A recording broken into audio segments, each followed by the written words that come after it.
Ustaz, dipersilakan Ustaz. Okey. Assalamualaikum warahmatullahi wabarakatuh. Alhamdulillah, salatu wassalamu ala Rasulillah wa man tabi'ahu wa mawalah. Subhanaka la ilma lana illa ma 'allamtana innaka antal alimul hakim. La haula wala quwwata illa billah. Amma ba'd. Kak Syida dan puan-puan, ibu-ibu, sahabat-sahabat sekalian, ya, alhamdulillah kita syukur pada Allah Azza wa Jalla memberikan kita ruang dan kesempatan untuk berhimpun pada pagi ini, alhamdulillah. So insya-Allah kita akan teruskan pengajian kita dalam bidang hadis. Yang lepas kita ada bincangkan tentang al-hadis anil azan, hadis tentang azan. Dalam Al-Quran pun ada sebut perkataan azan, tapi azan tu dalam bentuk yang lain.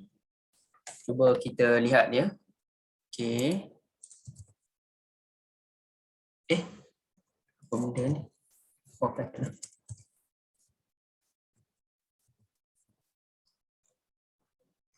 Ya, azan tu dia ada dalam surah Yusuf.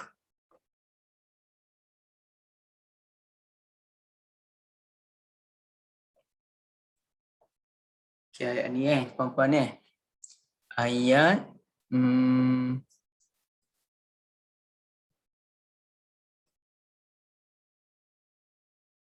okey.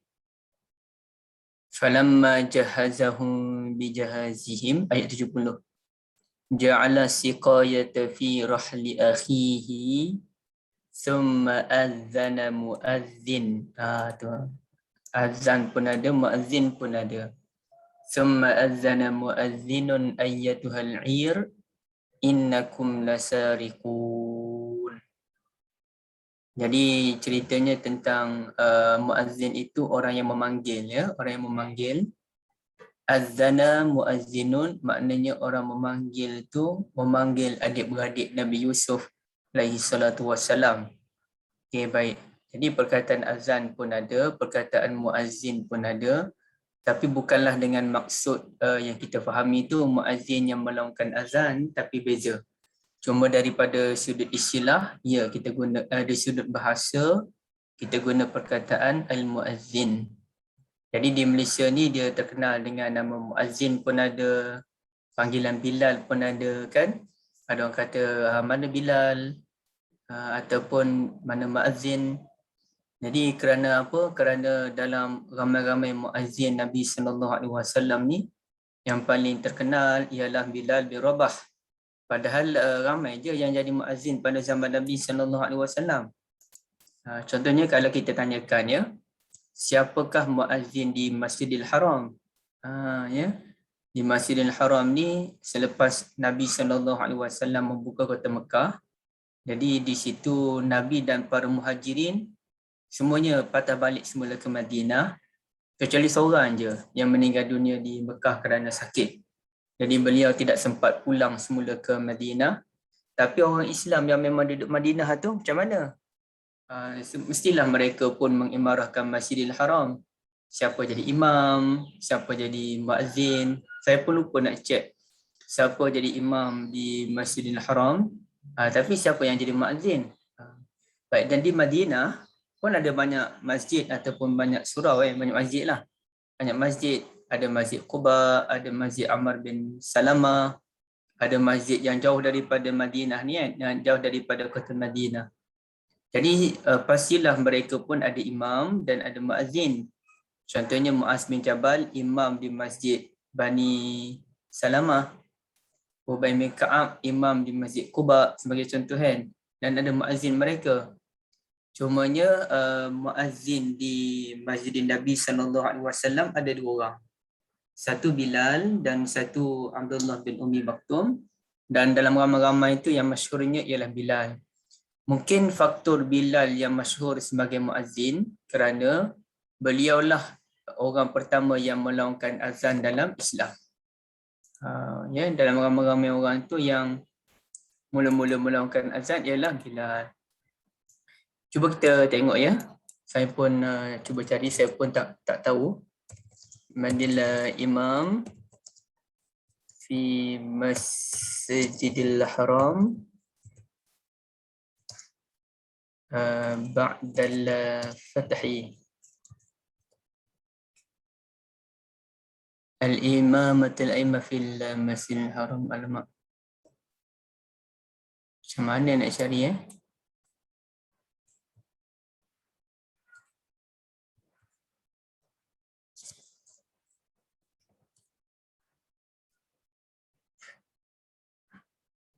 tak tahulah ibu. Okey, baik. Jadi Bilal ni ialah orang yang paling masyhur, walaupun asalnya ibu-ibu masa tu sahabat Nabi sallallahu alaihi wasallam dan para sahabat radhiyallahu anhum buat mesyuarat tentang siapa yang, macam mana cara kita nak panggil orang menunaikan salatul jamaah. Maka ada cadanganlah kita bunyi loceng. Ada cadangan bunyi macam-macam lah. Tapi perbuatan sama ada dengan loceng ataupun dengan benda lain tu menyerupai cara ibadah umat lain. Menyerupai cara Yahudi, menyerupai cara Kristian, menyerupai cara Majusi. Jadi Nabi SAW tak setuju. Baik.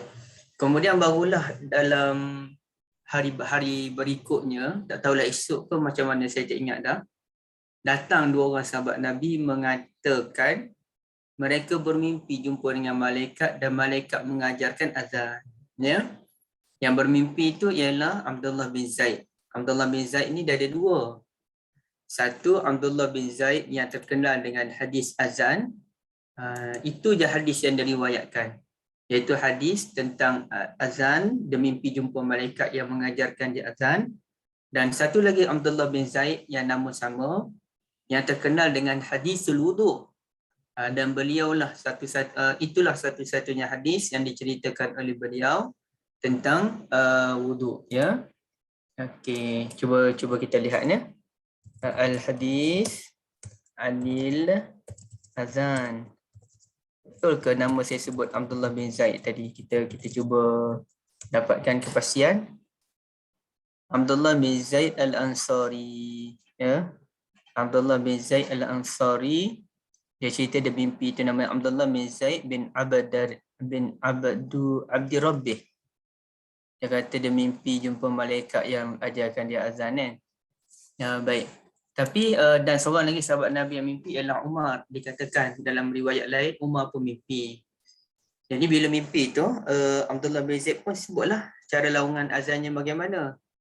Dan dipersetujui oleh Nabi SAW. Jadi ada ulama kata mungkin Nabi dah tahu dah.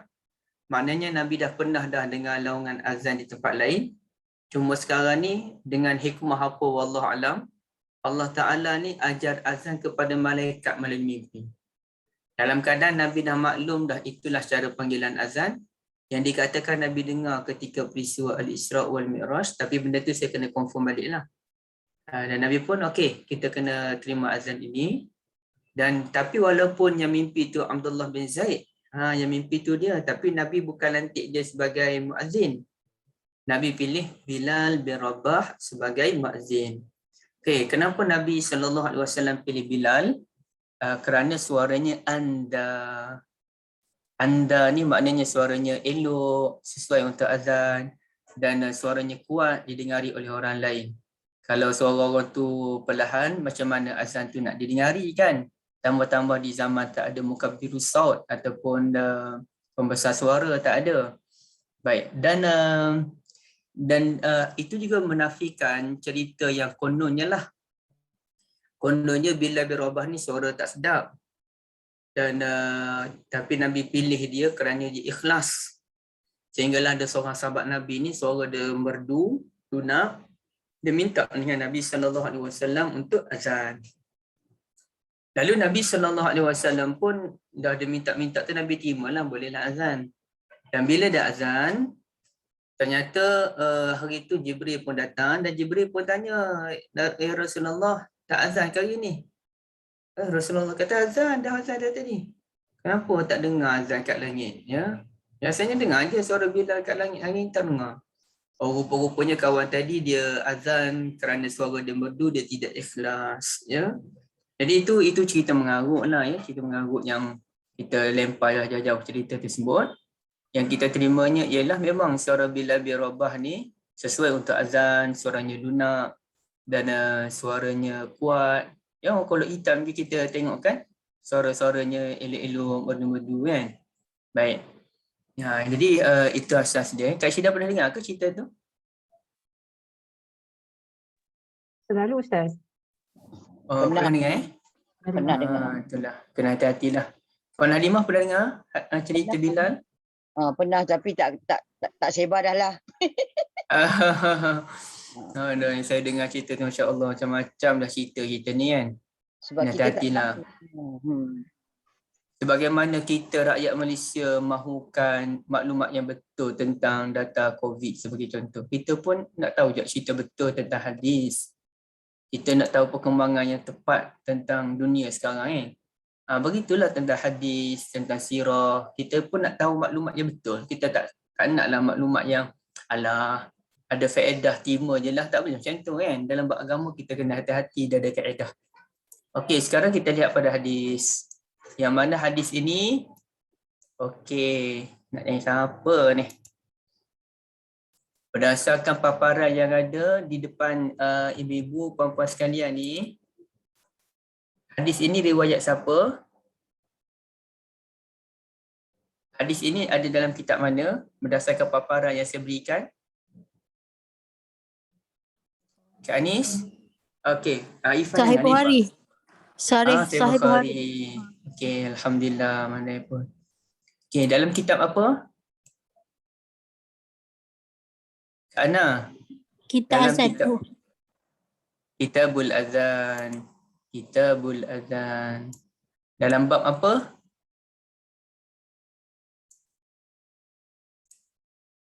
Okey, siapa boleh jawab dalam bab apa? Okey, Ifah, dalam bab apa Ifah? Nama bab dia memang panjang saya. Cuba bacalah. Bab hal yatatabba'ul muadzin fahu hahuna wa hahuna wa hal yaltafit fil adzan wa yudhkaru an Bilal annahu ja'ala Ayat tu je sampai wa hal yultafit fil azan. Jadi dia ni Ifah dia ada tanda soal tu. So cara bacaan dia pun ada dua tanda soal kan.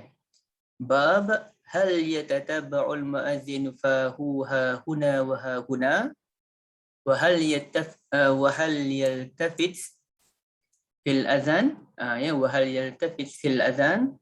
Okey, jadi dia ada macam tanda soal tu yang perlu kita ni kan. Okey, sekarang ni cuba baca hadis. Siapa yang volunteer baca hadis? Assalamualaikum Ustaz. Waalaikumsalam Kak. Boleh try baca? Fadhali, silakan Kak. Okay. Bismillahirrahmanirrahim. Bab hal yatatabba'ul muadzinu fahu hahuna wa hahuna wa hal yaltafitu fil adhan wa yudhkaru wa yudhkaru an Bilalin annahu ja'ala isba'aihi fi uzunaihi wa kana ibnu Umara la yaj'alu isba'aihi fi uzunaihi wa qala Ibrahim la ba'sa an yu'adhdhina ala ghairi wudu'in wa qala Ata'un al-wudu'u haqqun wa sunnatun wa qalat Aisyatu kana an-nabiyyu sallallahu alaihi wasallam yadhkurullaha ala kulli ahyanihi. Okey. Itu bukan hadis lagi tu Kak Yang bawah tu bukan hadis. Okey. Haddatsana Muhammad. Okey Kak mungkin bila kita baca hadis Kak, sebelum baca haddatsana tu baca wabihi qala haddatsana. Okey, apa maksud dia Ustaz wabihi qala? Maknanya dengan kita nak katakan bahawa Imam Bukhari tu yang berkata. Dia tak boleh kata direct. Kalau haddatsana ni kami telah kalau kita baca haddatsana Muhammad bin Yusuf, bermaksud Muhammad bin Yusuf telah menyampaikan satu hadis kepada kami. So persoalannya siapa kami tu kan? So sebab kita dah tahu kitab ini kitab Imam Bukhari, kita sebut wabihi qala. Maknanya Imam Bukhari lah yang kata hadis ni. Okay, Ustaz. Wabihi qala haddathana Muhammad bin Yusuf qala haddathana Sufyan an Aun bin Abi Juhaifah an abihi annahu ra'a Bilalan yu'adhdhinu faja'altu atatabba'u fahu hahuna wa hahuna bil adhan.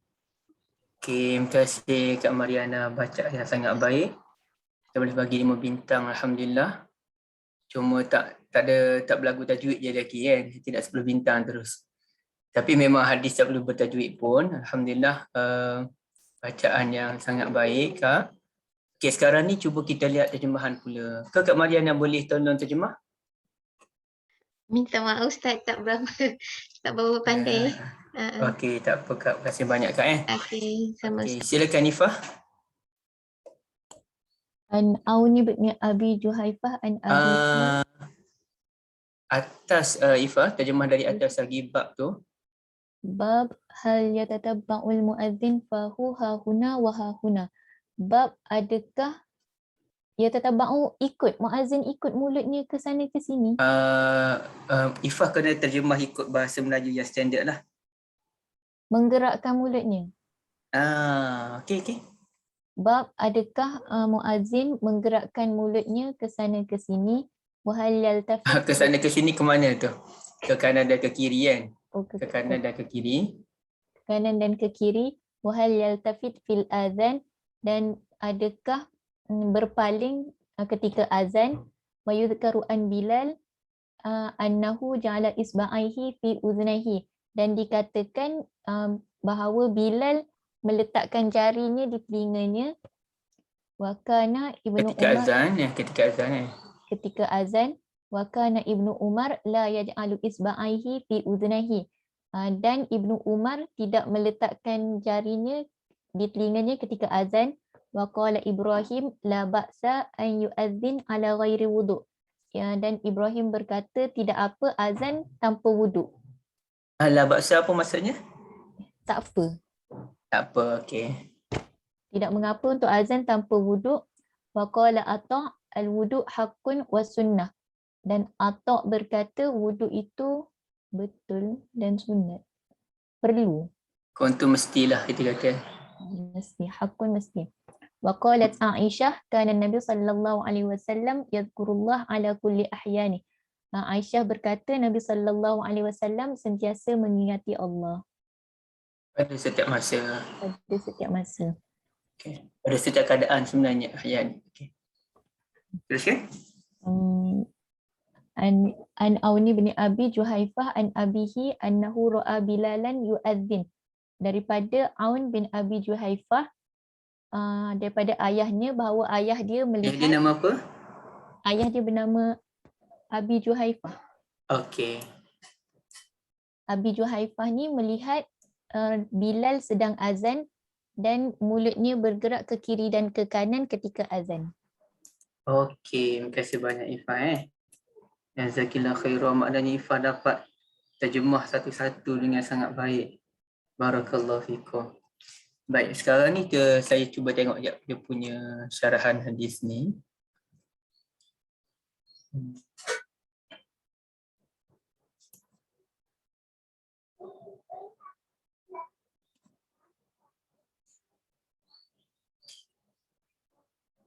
Okey. Sekarang ni ibu-ibu, puan-puan sekalian, yang awal-awal ni dia panggil, dia bercampur antara asar dengan hadis. Apa maksud asar? Asar ni segala maklumat, termasuk hadis pun dipanggil asar sebenarnya. Kata-kata sahabat dipanggil asar, kata-kata ulama dipanggil asar.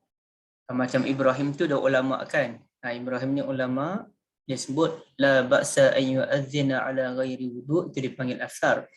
Hadis pun dipanggil asar.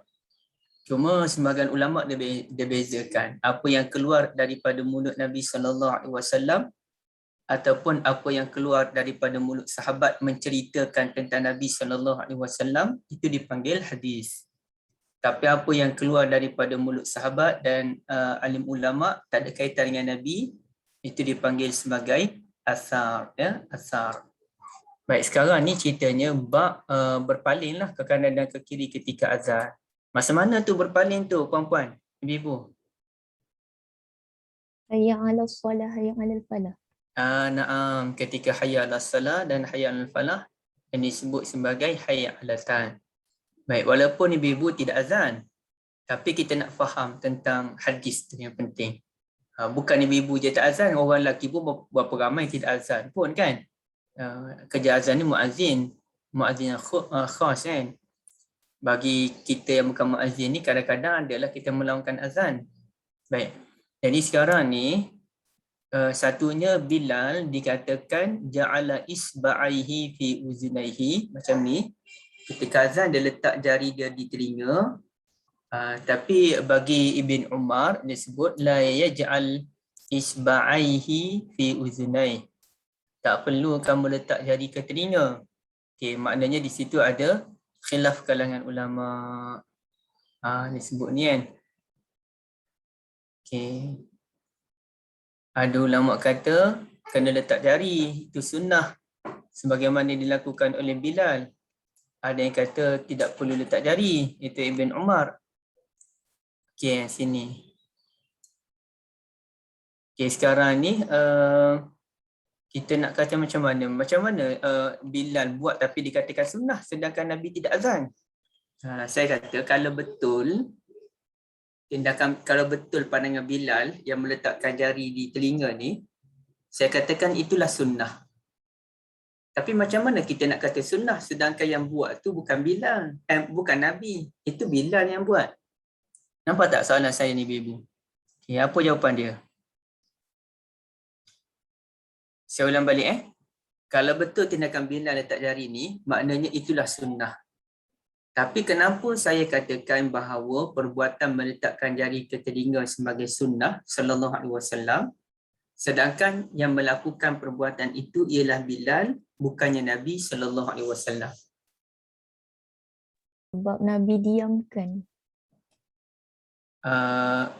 Dah hampir tepat, tapi kena jelaskan lagi. Ustaz, adakah itu dikatakan sebagai takrir? Ya, takrir. Bahkan kemungkinan bukan sekadar takrir, bahkan kemungkinan Nabi SAW yang ajar kaedah itu kepada Bilal bin Rabah, ya.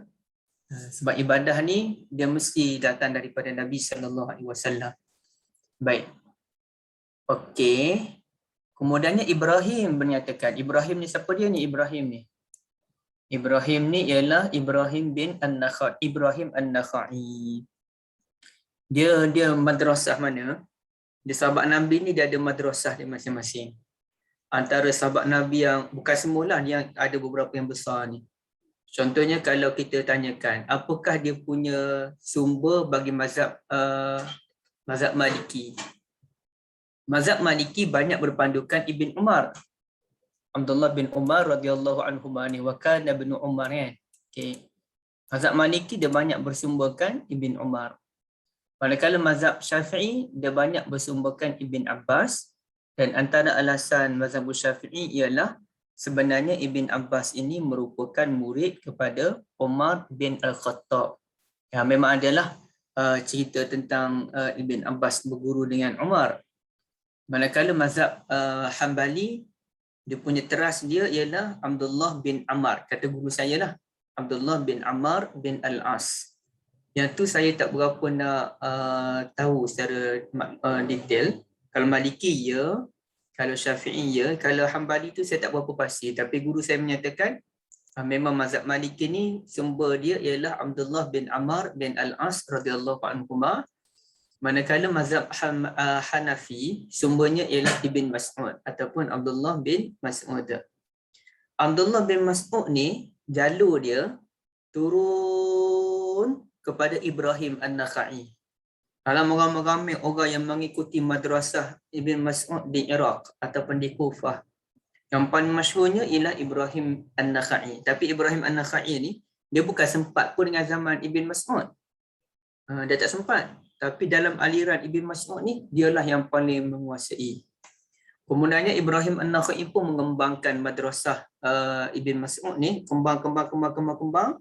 Akhirnya yang paling terkemuka memahami betul-betul seluk-beluk pemikiran Ibn Mas'ud ialah Al-Imam Abu Hanifah. Tapi Abu Hanifah pun tak sempatnya zaman Ibrahim An-Nakhai. Jadi Ibrahim An-Nakhai ini ulama yang sangat hebat, terkenal. Beliau menyatakan la ba'sa yu'azzin ala ghairi wudu', tidak ada masalah pun kalau azan tanpa wudu'. Maknanya bukanlah dia menggalakkan azan tanpa wudu', tidak.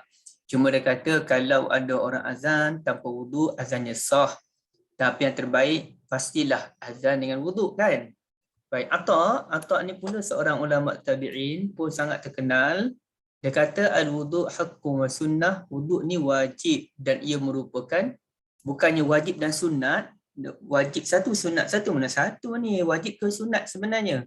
Sunnah, yakni sunnatun Nabi SAW. Jadi kena ada wuduk untuk azan, ialah satu kewajipan dan ia merupakan sunnatun Nabi SAW. Kesemua itu merupakan asar yang dibawakan oleh Al-Imam Al-Bukhari. Barulah Al-Imam Al-Bukhari bawakan hadis Nabi SAW yang menyatakan, Aisyah radhiyallahu anha menyatakan Nabi SAW sentiasa ingat pada Allah pada setiap keadaan. Okey, persoalan dia. Ibu-ibu, siapa yang boleh jelaskan? Kenapa tiba-tiba Imam Bukhari bawa hadis Nabi ni daripada Ummul Mukminin Aisyah? Bahawa Nabi sentiasa ingat pada Allah dalam setiap keadaan. Apa kaitan ni dengan cerita perbahasan azan ada wuduk tak ada wuduk tu? Okey. Siapa yang boleh ada idea untuk jawapan ni? Untuk soalan ni?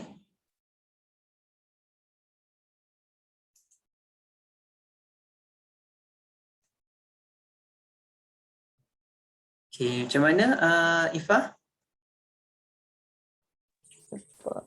Kalau azan jawab azan. Macam mana? Kak Salina, okey, sila Kak Salina. Sebab macam Ustaz kata tadi tu, hadis tu sunnah tu bukan sunnah Rasulullah SAW. Jadi maksudnya approval tu diberi oleh Rasulullah SAW. Jadi sebab itulah kita kena ikut, kita kena berwuduk juga walaupun yang melakukannya tu bukan Rasulullah SAW. Okey, terima kasih Kak. Ada jawapan lain tak?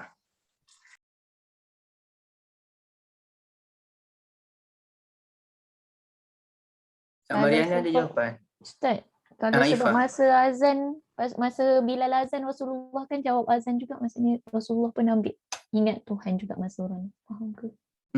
Okey, kurang tepat lagi.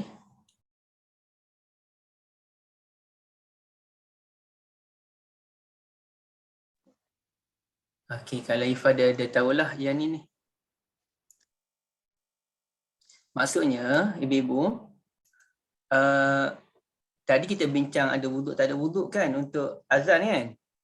Jadi Imam Bukhari pun bawalah segmen daripada Aisyah bahawa Rasulullah SAW ingat kepada Allah pada setiap keadaan. Apa maksud pada setiap keadaan itu? Iaitu sama ada ketika berhadas dengan tidak berhadas. Jadi sebenarnya Imam Bukhari dia nak bawa satu poin bahawa dia menyokong pendapat daripada Ibrahim An-Nakhai bahawa kita tidak diwajibkan berwuduk untuk melaungkan azan. Itu maksud dia. Sebab Nabi ni dia ingat pada Allah masa ada wuduk ke, tak ada wuduk ke, Nabi sentiasa ingat pada Allah. Jadi hadis ni panjang perbahasan dia. Dia jadi melirik kepada pelbagai isu fiqh. Dia melirik kepada pelbagai isu fiqh, termasuklah cerita tentang wanita yang datang bulan ni boleh baca Quran ke tak boleh baca Quran. Dia bahas dengan antaranya maklumat daripada Ummuna Aisyah tadilah radhiyallahu anha.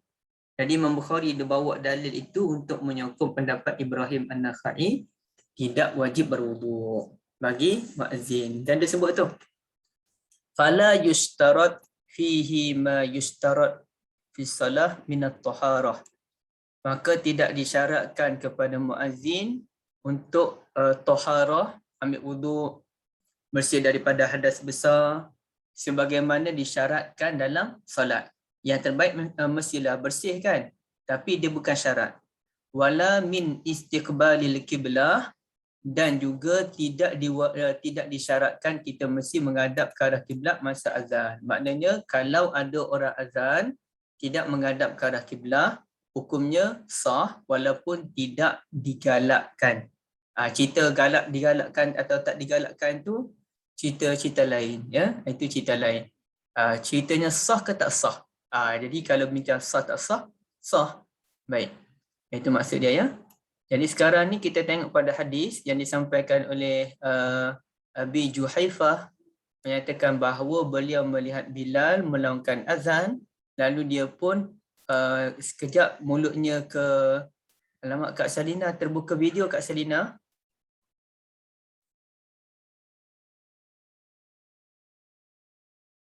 Okey, Kak Salina terbuka video. Okey, terima kasih. Jadi menggerakkan mulutnya ke kanan dan ke kiri, ya, ke kanan dan juga ke kiri. Artinya menoleh ke kanan dan menoleh ke kiri. Hayya 'alas salah ke kanan dan kemudiannya laungan ke kiri, kan. Okey, baik. Cuba kita tengok ni ketika hayya 'alas salah dan juga hayya 'alal falah. Okey, sekarang ni ibu-ibu yang dirahmati Allah, dia sebenarnya macam mana kaedah berpaling ke kanan dan berpaling ke kiri itu? Macam mana kaedah dia? Adakah hayya 'alas salah, hayya 'alas salah kanan, wal hayya 'alal falah, hayya 'alal falah kiri, ataupun macam mana? Adakah itu kaedah dia ataupun macam mana kaedah sebenarnya? Ada siapa yang tahu ke benda ni? Kalau nampak muazzin kalau azan daripada kiri lebih kanan, pusing kan, sebab hayya salah falah tu. Macam mana Kak? Tak jelas. Dengar selalu kalau macam nampak azan dekat TV kan, bila sampai ke hayya falah tu, muazzin tu dia bergerak sekali dengan ayat tu lah. Dari kiri ke kanan. Okey. Dia Masa mana yang ke kanan, masa mana ke kiri? Itu isu dia Kak. okey, tak pasti pula tu. Ada siapa ada maklumat ke? Pernah tengok orang azan ke? Tengok abang ke, adik ke, ayah ke azan? Tak ada? Biasa hayya 'alas solah ke kanan kan 2 kali. Hayya Hayya 'alas 'alas salah solah dulu ke kanan. ke kanan, lepas tu hayya 'alal falah ke kiri 2 kali. Tapi apa tujuan dia nak ke kanan ke kiri tu Kak?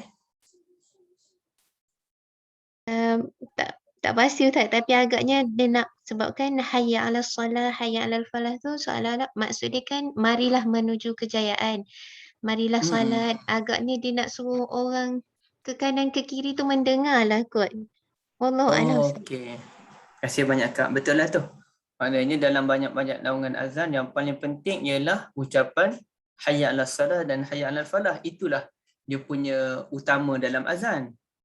Yang lain pun semua penting, tapi yang paling besarnya nak ajak orang solat dan nak ajak orang menuju kejayaan. Itu yang paling besar kan. Jadi dengan itu kita paling ke kanan tu agar suara kita betul-betul didengari orang sebelah kanan. Kalaulah tuan-tuan tak dengar azan yang masa Allahu Akbar, Allahu Akbar, asyhadu an la ilaha illallah tak berapa dengar, asyhadu anna Muhammadar Rasulullah tak berapa dengar, kurang-kurang masa hayya 'alas salah ni orang sebelah kanan dengar. Dan masa hayya 'alal falah orang sebelah kiri dengar. Paling kurang begitu, ya. Tapi ibu-ibu nampak sekarang ni saya angkat tangan macam tangan kiri kan, padahal tangan kanan ni. Selalu saya keliru. Saya tengok saya pun keliru. Kenapa aku ni tangan kanan ke tangan kiri? Ni kanan ya, ni kanan. Yang ni kiri. Jadi tujuannya untuk memastikan orang sebelah kanan dan sebelah kiri dengar. Jadi maka ada 2 kaedah. Kaedah yang pertama ada yang sebut hayya 'alas salah kanan, hayya 'alas salah kanan. Hayya 'alal falah kiri, hayya 'alal falah kiri. Sebagaimana yang disebutkan oleh Kak Wan Mariana tadi, jazakillah khairah. Tapi ada ulama yang kata, dan saya cenderung dengan pendapat yang kedua, iaitu hayya 'alas salah kanan, hayya 'alas salah kiri. Hayya 'alal falah kanan, hayya 'alal falah kiri. Kerana kita nak ajak orang solat ni orang kanan dan kiri. Bukan orang kanan je kita nak ajak solat. Orang kiri kita nak ajak kejayaan je. Tak. Orang kanan kita nak ajak solat, orang kiri kita nak ajak solat. Orang kanan kita nak ajak menuju falah, orang kiri pun kita nak ajak menuju falah. Ya Kak Anis, terima kasih banyak Kak Anis. Tapi isunya sekarang ni adakah sunnah untuk kita berpaling ke kanan dan berpaling ke kiri ketika hayy alatan? Isunya sunnah ke tak sunnah, ibu sekalian? Tak sunnah. Oh ya, pandai-pandai Kak Kak Anis. Kita belajar hadis kau main lagi. Kenapa Kak Anis kata tak sunnah tu? Sebab Ustaz tak cakap Nabi buat. Ya, okey, saya ingatkan Kak Anis nak sebut apa dia tadi. Walaupun Nabi tak buat tapi Nabi ajar. Kak dalam bab azan Nabi ajar Bilal bin Rabah. Cuma isunya jadi kira-kiranya Bilal buat tak sunnah sallallahu alaihi wasallam. Cuma isu sekarang ni sunnah ni dah ada dua ya. Sunnah ada dua. Satu sunnah li zati. Memang dia sunnah. Apa contoh? Memang dia buat macam mana pun memang itulah sunnah. Okey, apa contoh? Banyaklah contohnya tapi saya saja nak dengar ibu-ibu sebut apa contoh yang memang sunnah. Makan dengan tangan kanan. Makan tangan kanan memang sunnah kan? Okey, lagi? Apa juga yang dilakukan oleh Nabi atau yang dikatakan oleh Nabi?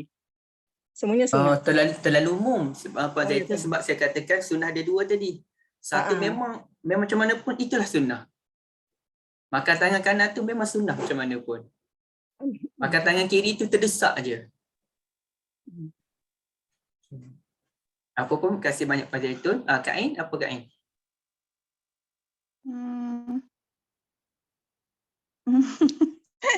Baca 3 kul sebelum tidur Ustaz. Allahu Akbar. Insaf saya. Kasih Kak Nis. Betul? Membaca bismillah Ustaz sebelum buat sesuatu perkara. Itu perlu dinilai lagi. Adakah semua perkara ataupun beberapa perkara sahaja. Sebahagian perkara sahaja. Dan bukan semua perkara ya Kak Mariana. Dia dalam perkara yang memerlukan basmalah. Memberi salam Ustaz. Memberi salam. Okey, itu memang sunnah kan? Tapi ada benda dia memang sunnah tapi dia sunnah tu bersebab. Dia sunnah bersebab. Kalau ada benda tu baru dia jadi sunnah. Kalau mungkin dia tak jadi sunnah dalam setengah keadaan lain ataupun pada zaman tertentu dia bukan sunnah. Apa dia? Tentu. Berziarah Ustaz. Berziarah tu memang sunnah. Cuma kita tengok kesesuaian masa. Itu cerita lain, kesesuaian masa. Yang ini dia memang sunnah jika sesuai dengan keadaan tertentu ataupun dia sunnah pada masa-masa tertentu ataupun dia sunnah mengikut tempat tertentu. Mengikut keadaan masyarakat sebagai contoh. Pakai jubah Arab tu? Pakai jubah dia kita boleh katakan dia bukan sunnah lah. Kita ada ulama kata dia sunnah tapi dia bukan sunnah yang disyariatkan. Dia hanya budaya. Ya, siapa yang pakai jubah kerana cinta pada Nabi, mengingatkan dia pada Nabi, dia dapat pahala. Tapi kalau dia pakai jubah semata-mata, dia tak dapat pahala kerana itu pakaian budaya. Solat di Masjid Nabawi. Solat, alamak yang tu lain lah, yang tu lain. Ustaz Okay, nak try? Ya? Nak try, nak cuba. Yang minggu lepas Ustaz bagi tahu sunnah ketika mana kita terjaga daripada tidur pada waktu malam, kita Rasulullah sallallahu alaihi wasallam membaca la ilaha illallah wahdahu la syarikalah lahul mulku wa lahul hamdu wa huwa ala kulli syai'in qadir. Sampai habis tu ya, sampai itu habis. Memang sunnah Kak? Ataupun apa maksud Kak? Kan Ustaz kata tadi sunnah yang waktu tertentu. Bukan itu ke maksud Ustaz? Itu memang sunnah. Bukan itu maksud saya Kak. Dia macam ni, saya buat contoh satu bagi kita jelas. Contohnya rambut panjang. Nabi pernah tak simpan rambut panjang? Pernah kan? Ada masa sampai ke sini, ada masa sampai ke sini, ada masa sampai ke telinga. Tapi pernahlah Nabi simpan rambut panjang. Okey. Simpan rambut panjang tu sebenarnya sunnah ke tidak? Maka kata ulama simpan rambut panjang bukan sunnah. Itu hanya Nabi buat tu sesuai dengan masa zaman Nabi, sesuai dengan keadaan Nabi. Apalagi kalau orang negara sejuk, Dia biasanya dia suka simpan rambut panjang. Macam orang kawan-kawan saya belajar Mesir dulu, dia simpan rambut panjang kalau musim sejuk nak bagi hilang kesejukan tu. Tapi adakah ia sunnah maka kita pun nak rambut panjang di Malaysia? Tak, ia bukan sunnah. Cuma ulama kata siapa yang nak simpan rambut panjang silakan, asalkan jangan tasyabuh dengan orang perempuan. Jangan simpan tu cara rambut tu sama dengan orang perempuan. Itu tak boleh. Macam tu. Okey, dalam kes ini berpaling ke kanan dan ke kiri masa azan tu, kita nak masuk sunnah yang mana? Memang sunnah ke ataupun sunnah mengikut keadaan? Ikut keadaan. Keadaan macam mana, Tifah? Sebab zaman tu belum ada speaker. Yes, jazakumullah khairan. Zaman Nabi dulu tak ada speaker, tak ada pembesar suara. Maka sebab itulah dia nak sampaikan juga suara dia tu, dia paling ke kanan. Supaya macam saya sebut tadi, kalau tak dengar laungan azan yang awal, dapat dengar hayya 'alas salah pun jadilah, wahai orang sebelah kanan. Dan begitulah wahai orang sebelah kiri, kalau tak dengar azan sebelum ni pun tak apalah. Yang penting dapat dengar hayya 'alas salah. Begitu hayya 'alal falah. Tapi kalau zaman sekarang, kalau pembesar suara tu letak di stand, dia azan ni biasanya pembesar suara tu letak di stand dia tu. Kalau kita berpaling ke kanan, dia makin dekat dengan pembesar suara ke makin jauh? Makin jauh. Makin jauh. Jadi makin jauh tu sampai tak matlamat kita nak mendengarkan suara? Tak sampai. Sayup adalah. Makin sayup lah. Asalnya kuat. Dengar cantik dah. Tapi bila yang salah tak dengar. Sebab lari ke kanan. Yang salah. Kalau kita nak pegang gerak ke kanan pula, satu hal pula nak gerak ke kanan. Maka ulama menyatakan berpaling ke kanan dan ke kiri hanya sunnah dalam keadaan tidak ada pembesar suara. Termasuklah zaman sekarang, kalau tiba-tiba blackout, maka muazzin pun nak azan di luar surau atau luar masjid, maka bolehlah dia berpaling ke kanan dan ke kiri. Tapi dia kena tengok tempat juga. Kalau berpaling ke kanan tu, tengok-tengok berpaling ke arah surau. Dia duduk sebelah beranda kiri surau. Dia paling ke kanan, maknanya ke arah surau. Tak capai lambat-lambat nak sampaikan suara kepada orang yang tinggal di sebelah kiri tu. Jadi mana dia tengok keadaan. Macam mana kesesuaian tu. Dia azan tu, dia azan di mana. Tapi ala kullin, bagi tempat yang tak ada pembesar suara, ya, berpaling ke kanan ke kiri. Tapi bagi masjid, surau yang dah memang ada pembesar suara, maka tidak lagi sunnah bagi muazzin untuk berpaling ke kanan dan ke kiri. Okey, silakan. Ustaz, jadi maksudnya kalau azan tu memang tak payah menghadap kiblat pun tak apalah kan? Ke kena menghadap kiblat? Yang terbaik ada kiblat tapi bukan wajib. Jadi Ustaz, sekarang ni dengan macam-macam teknologi yang ada, azan tu orang record je. Telefon, dalam PC.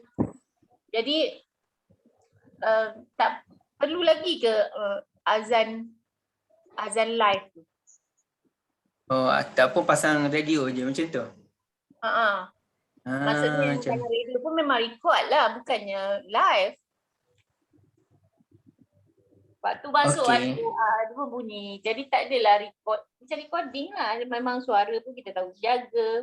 Buat dia pun memang jaga. Jadi perlu ke ada muazzin lagi? Macam tu lah Kak Okey, terima kasih banyak Kak. Dia perlu ada muazzin kerana sebenarnya ia adalah ibadah. Dan ibadah ni dia bukan boleh kita record macam tu kan. Tak boleh macam tu. Nanti dia akan membuka banyak lagi benda lain. Contohnya nanti orang pun record je lah khutbah Jumaat. Nantilah dengarlah khutbah Jumaat kan. Maknanya datang Jumaat tu hujung je salat Jumaat, lepas tu record je. Dia akan timbul banyak masalah.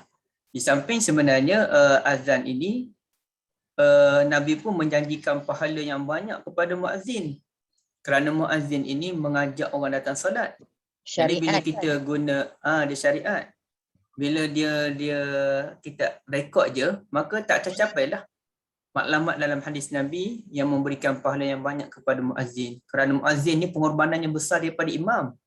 Dia kena datang sharp, dia kena datang lebih awal daripada waktu. Dia kalau surau saya ni dialah yang buka pintu, dialah yang kena pastikan bila dia datang awal mestilah dia buka kipas, buka lampu apa kan. Sama waktu subuh. Maka ramai juga ulama menyatakan muazzin lebih banyak pahala daripada imam. Dan dalam perbahasan yang panjang lah benda tu. Jadi bila kita rekod je, banyak benda tak tercapai. Juga tak tercapai pahala melakukan azan. Jadi tak boleh Kak. Walaupun saya katakan teknologi menyebabkan kita tak perlu berpaling ke kanan ke kiri, itu memang jelas sebabnya. Jelas sebabnya bila berpaling ke kanan ke kiri sebab dia nak menyampaikan suaranya kepada orang kanan dan ke kiri. Tapi bila dah ada pembesar suara, maka tak perlu dah lah. Sebab tu hilang. Sesuatu perbuatan itu tidak lagi disunahkan apabila sebabnya telah hilang.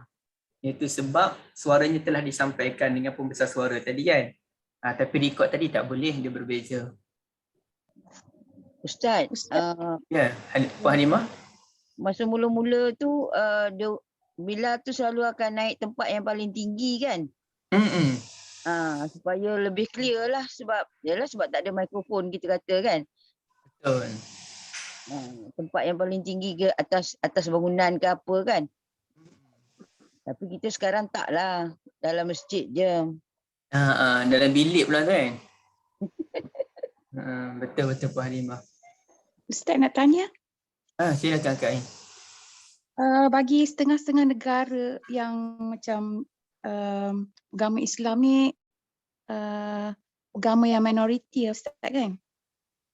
Yang kecil. Jadi ada setengah negara memang dia tak benarkan azan. Okey. Jadi kadang-kadang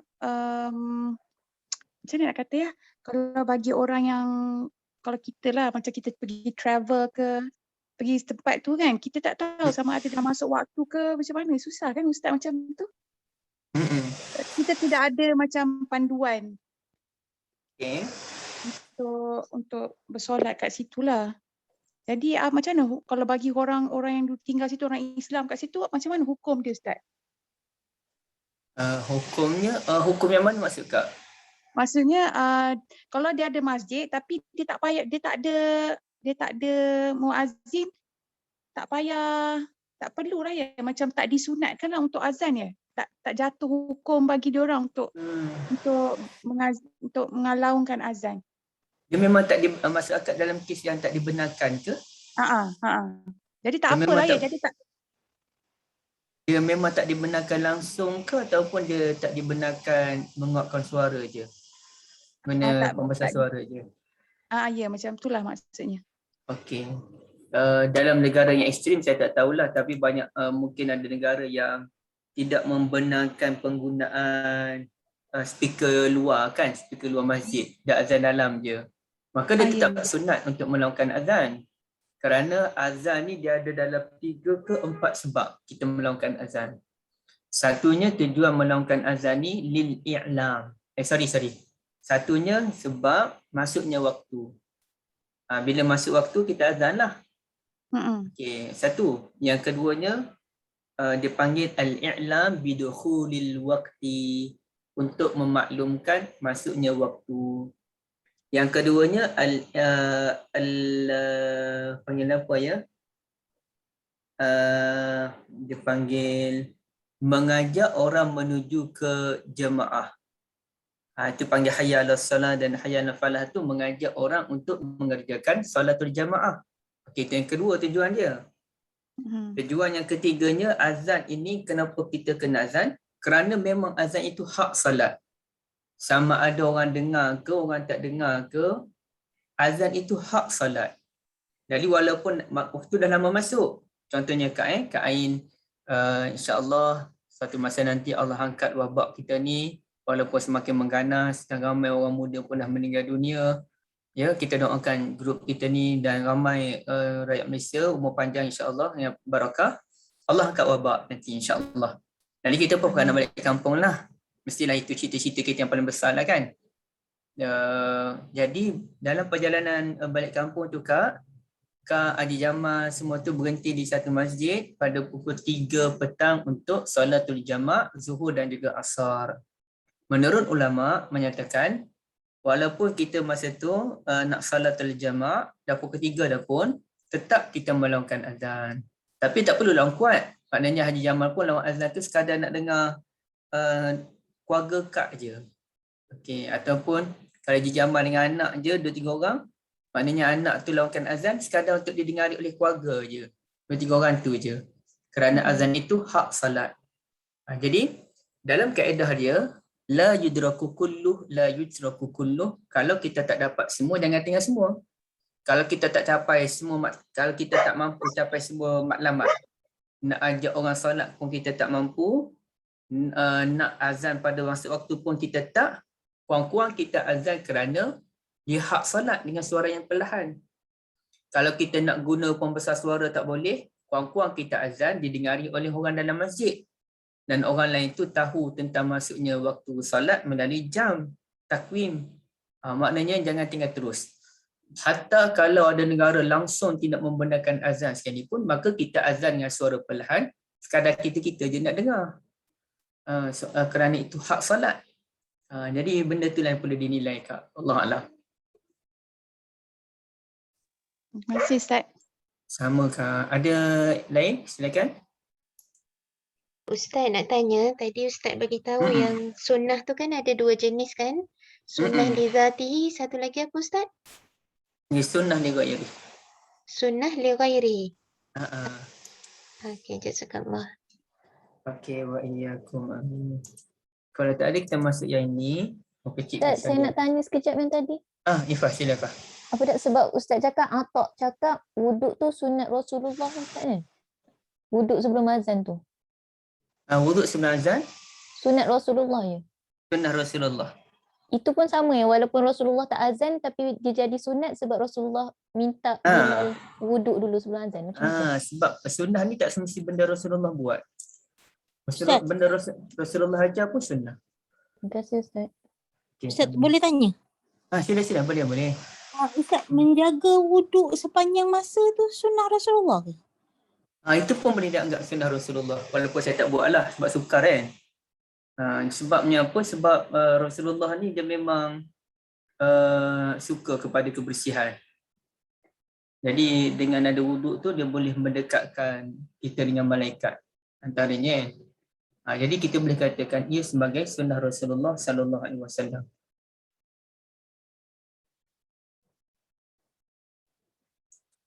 Okey dah deh. Okey. Dan sunnah Rasulullah ni tak semestinya Nabi buat. Nabi sebut pun sunnah. Dan memang ada pun sunnah yang Nabi nak buat tapi Nabi tahu benda tu besar tapi Nabi tak buat. Dan benda ni pun saya dah maklumkan dalam kelas pengajian tentang puasa sebelum-sebelum ni. Contohnya Nabi kempen untuk puasa banyak dalam bulan Muharram. Saya tak kata saya nak puasa ibu-ibu ya. Saya kata Nabi kempen. Nabi kata sebaik-baik bulan untuk berpuasa ialah bulan Muharram. Paling kurang dapat 10 Muharram pun alhamdulillah.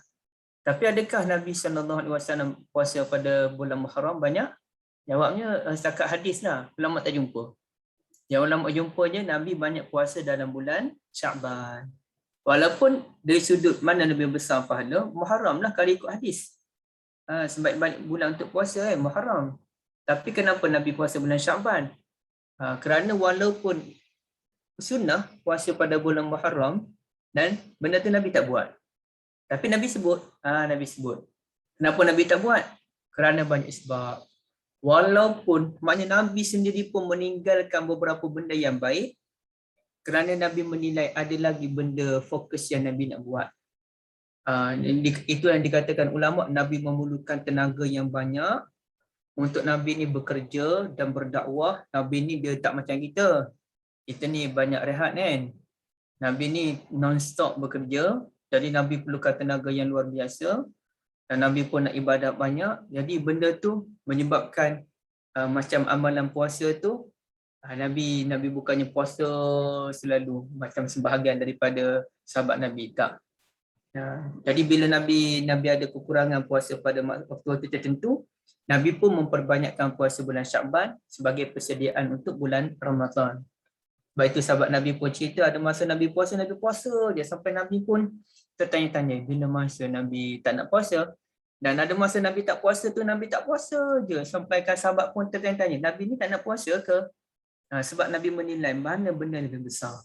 Dan kerana penilaian itulah jumhur ulama. Kalau bukan jumhur pun kebanyakan ulama lah. kebanyakan ulama berpendapat orang yang menunaikan haji tidak disunnahkan untuk berpuasa pada 9 Zulhijjah. Hanya minoriti je ulama menyatakan. Minoriti kata sunnah orang menunaikan haji puasa pada 9 Zulhijjah. Tapi majoriti kata tak. Kerana majoriti ni berpijak pada alam realiti. Bila kita puasa pada 9 Zulhijjah, maka kita akan kekurangan tenaga untuk berzikir, untuk bertalbiyah, untuk beribadat, untuk berdoa pada 9 Zulhijjah tu di Padang Arafah. Orang puasa dah akan jadi penat. Tapi maka kita perlukan air untuk kita bertalbiyah banyak. Kita perlukan tenaga untuk beribadat kepada Allah Azza wa Jalla. Dan benda tu terhasil melalui makan dan juga minum. Puan Jamariah, saya minta maaf saya lupa respon tadi. Jilat jari setelah makan, kasih. Puan Norma, kalau dalam rumah semua perempuan boleh ke azan mengikut pandangan majoriti ulama, kalau tidak silap saya, wanita tidak disunnahkan untuk azan. Bahkan dalam bab iqamah pun ada ulama kata sunnah, ada kata tak sunnah. Tapi dalam bab iqamah bolehlah wanita untuk iqamah. Tapi dalam bab azan tidak sunnah menaikkan azan walaupun semuanya wanita. Tapi ada ulama kata sunnah. Baik. Sekarang kita masuk hadis yang baru. Okey, siapa nak tawarkan diri? Nak baca hadis Nabi?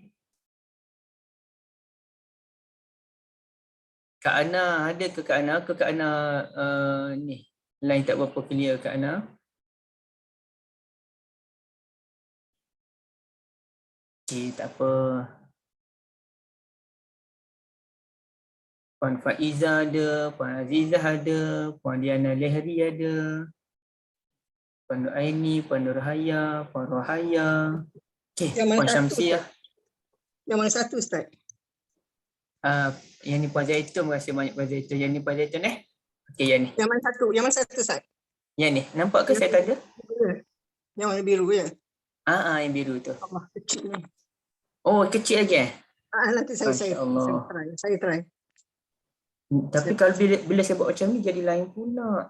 Tak apa, saya cuba. Okey, boleh. Mana dia ni?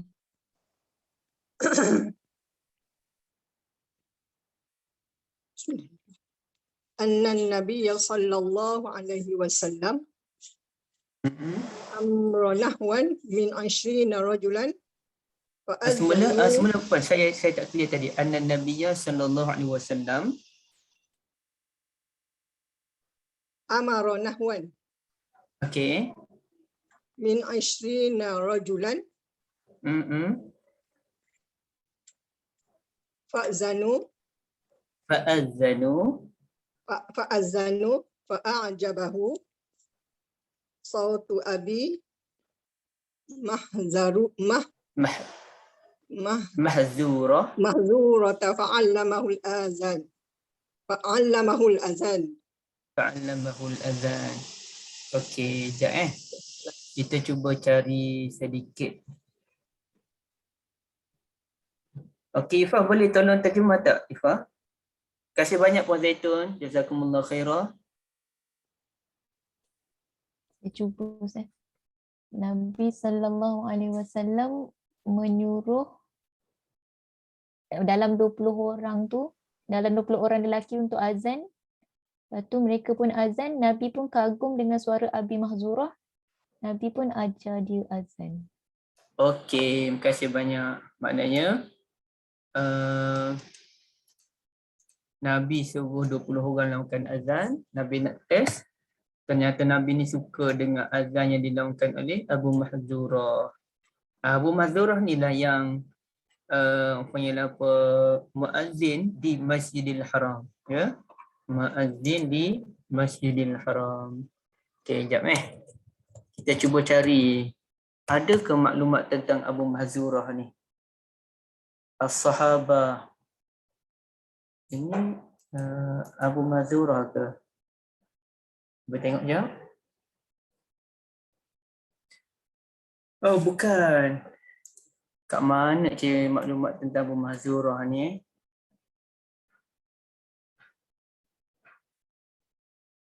Abu Mahzurah Al-Imam.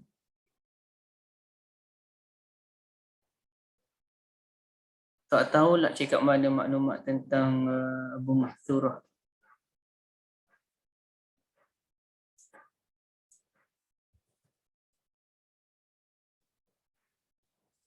Abu Mahzurah. Yang ni ke? Okay, cuba tengok Siapa tak tahu ni? Betul-betul Abu Mahzurah Al-Jumahi. Ini dia lah. Nama dia Abu Mahzurah Al-Jumahi. Cuba tengok tu. Dia muazzin di Masjidil Haram, sahabat Nabi SAW. Namanya Aus. Sini kata namanya Samurah.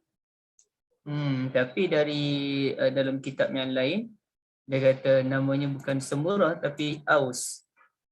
Ismuhu Aus bin Mi'yar bin Lauzan bin Rabi'ah bin Sa'ad bin Jumah. Ini kelebihan orang Arab lah. Orang Arab ni dia suka catat nama tok nenek moyang dia. Dia ahlun nasab. Dia memang jaga nasab. Ada yang kata namanya Samir. Samir bin Umair bin Lauzan bin Wahab bin Sa'ad bin Jumah. Daripada Jumah tok dia nama Jumah ni lah, dia pun digelari sebagai Abu Mahzurah Al-Jumahi. Al-Jumahi. Mak dia pula Khuza'iyah.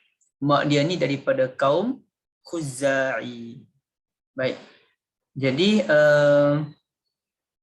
wa kana min andan nasi sautan wa atyabah. Di antara suara yang kuat dan suara yang elok untuk melakukan azan. Ni cerita dia ni. Okey, cuba kita lihat cerita dia. Apabila Nabi SAW pulang dari perang Hunain, saya pun adalah dalam 10 orang macam tu. Asyarah ni apa maksudnya? Maknanya dia pergilah dalam 10 orang ke 20 orang baca pergi dari Mekah, pergi jumpa dengan Nabi SAW, dan saya pun mendengar sahabat Nabi ni melakukan azan. Fakumna nuazzin wa nastahzi. Ni kat mana dia punya maklumat ni sumber dia? Kami pun bangunlah bila kami dengar suara sahabat Nabi azan ni, kami pun azan sambil mengejek-ngejek. Maknanya dia ajuk balik azan sahabat Nabi ni dengan tujuan untuk mengejek. Nah, ceritanya begitu. Sebelum tu puan-puan sekalian, cuba kita cari satu maklumat simple je. Perang Hunain ni terjadi bila? Okey, saya lupa ni. Perang Hunain terjadi pada tahun 8 Hijrah. Mana dulu? Perang Hunain dulu ke Fatu Mekah dulu? Fatu Mekah pun pada tahun 8 Hijrah kan? Okey.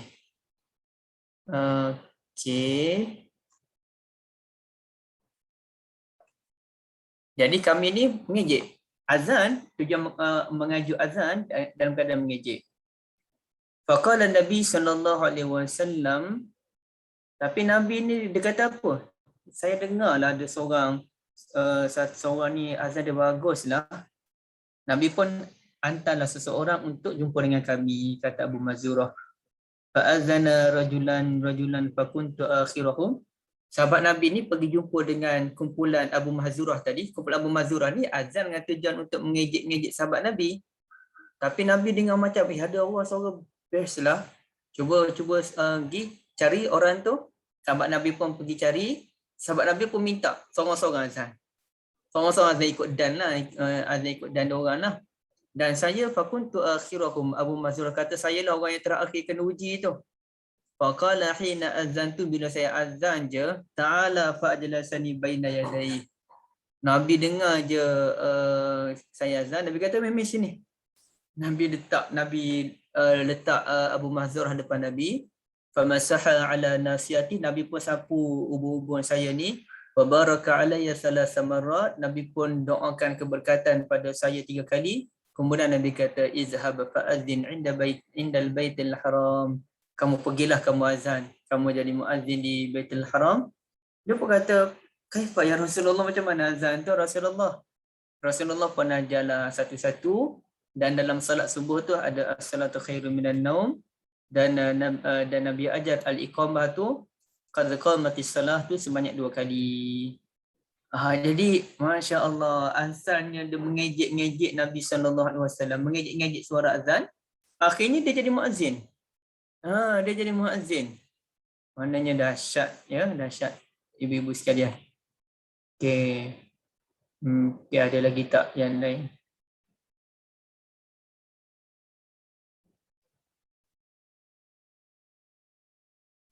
Okeylah, banyak ni. Kalau kita nak tengok ni. Azana muazzin Muawiyah fatamna mubazir fal khafi zamzam. Okey, tak apa. Ni ada tak maklumat best tentang, okey, sama je.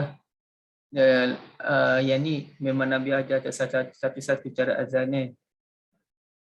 Waqa'an fi ghazwatin fil khamis min Syawal sanata 8 am Fatu Makkah. Okey, saya tak pasti perang Hunain dulu ke Fatu Makkah dulu Boleh tak share antara macam mana nak cari perang Hunain, Fatu Makkah. Apa yang ni cari bahasa Melayu pun jadi dah. Saya pun tak ingatlah mana satu dulu. Okey. Jadi ibu-ibu sekalian, itu cerita tentang Abu Mahzurah. Asalnya dia mengejek-ngejek azan yang dilakukan oleh sahabat, tapi last sekali dia dilantik jadi muazzin oleh Nabi SAW. Alasannya apa? Alasannya suara dia bagus. Jadi tapi Nabi ni dia betulkan dulu. Tengok cara Nabi main psikologi. Nabi psikologi tahap tinggi, Nabi panggil dia, Nabi letakkan dia di hadapan, Nabi doakan dia pegang bubur tu. Mana biasa orang pegang bubur ni dia nak menguasai orang tu kan. Nabi doa dia sebanyak 3 kali dan hati dia pun bersih dan dia pun mula menerima Islam itu sendiri. Jadi muazzin Nabi SAW di Masjidil Haram. Masya Allah ya. Baik, ada sebarang persoalan? Lepas tu muka dulu Kak Salina kata. Terima kasih banyak Kak. Ya. Assalamualaikum Ustaz. Waalaikumsalam Puan Rahaya. Dah nak tanya, sebab apa dia mengejek-ngejek tu? Apa sebab? Dia tu mungkin dia ni baru masuk Islam kot ya. Dia baru masuk Islam. Ada kot lagi Ustaz? Ya? Ada kot lagi lah. Baru nak masuk Islam. Orang baru. Saya rasa dia baru masuk Islam ni.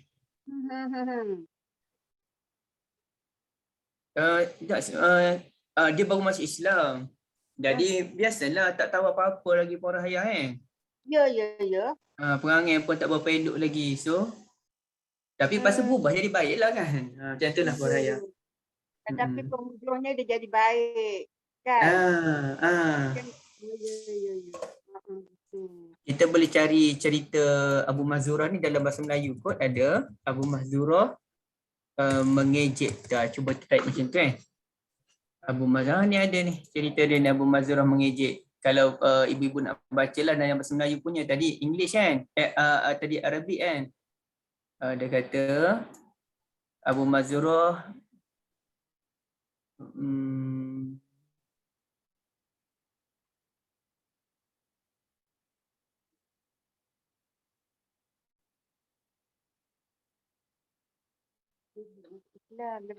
itulah ini dalam bahasa Melayu lah boleh tercari Ya.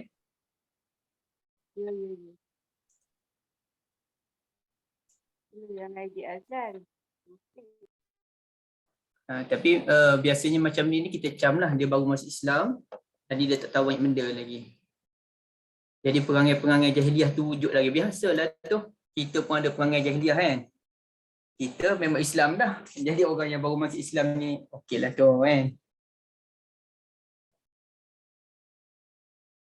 Okey, ada sebarang persoalan?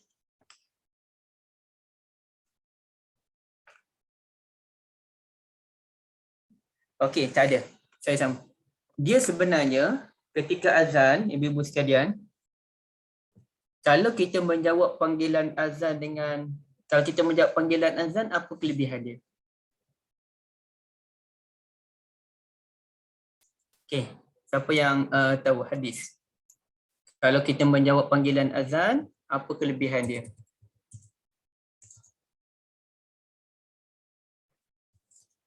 Mariana tahu ke? Kebaikan menjawab azan Ustaz. InsyaAllah mendapat syafaat daripada Rasulullah sallallahu alaihi wasallam. Sallallahu alaihi wasallam. Yang tu kat mana Kak jumpa Kak?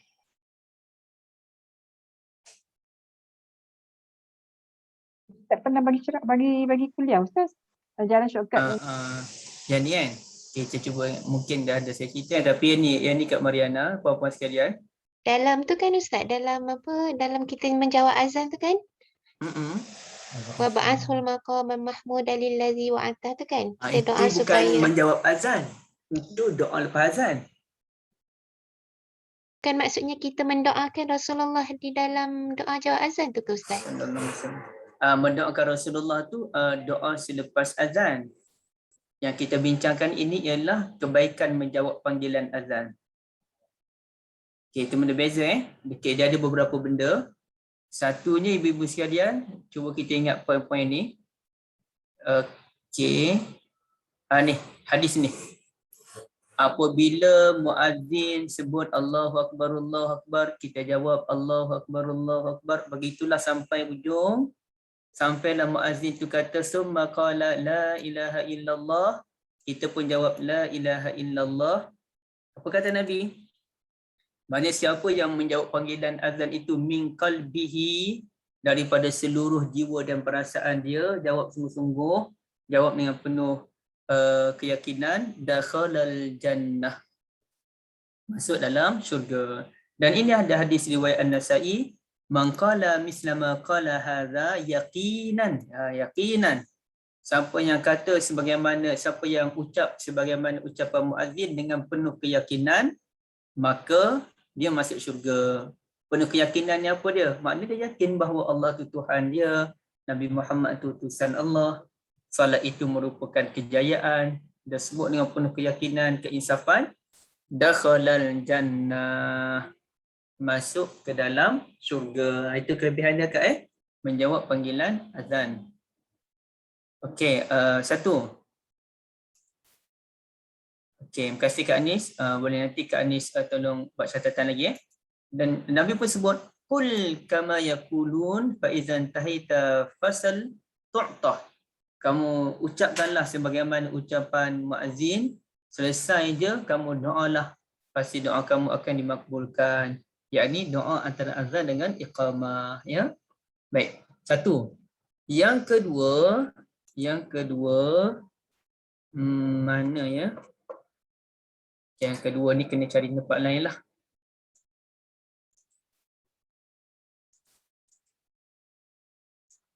Okey, sekejap Asyhadu anna Muhammadan raditu billahi. Apa jadi macam ni?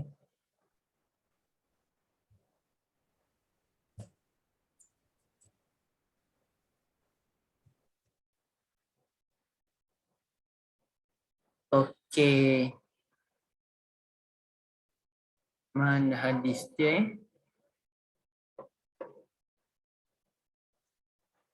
Inilah. Ataupun satu lagi kita tengok di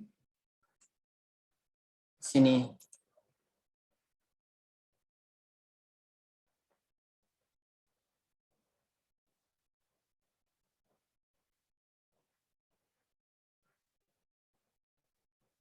Okay, ada dua cara Cara yang pertama, apabila tak payahlah yang ni. Yang ni pun ada juga. Kita tengok yang ni. Annahu man qala hina yasma'ul muazzin. Siapa yang berkata apabila muazzin sebut asyhadu an la ilaha illallah wahdahu la syarikalah wa an. Siapa yang kata ketika muazzin sebut asyhadu an la ilaha illallah, kita pun asyhadu an la ilaha illallah. Asyhadu an la ilaha illallah, kita jawab asyhadu an la ilaha illallah. Kemudiannya asyhadu anna Muhammadar Rasulullah, kita pun jawab asyhadu anna Muhammadar Rasulullah. Ya. Asyhadu anna Muhammadar Rasulullah, asyhadu anna Muhammadar Rasulullah. Lalu kita pun baca doa ni. Asyhadu an la ilaha illallah wahdahu la syarikalah wa anna Muhammadan abduhu wa rasuluh. Raditu billahi rabba wa bi Muhammadir rasula wa bil islami dina. Okey.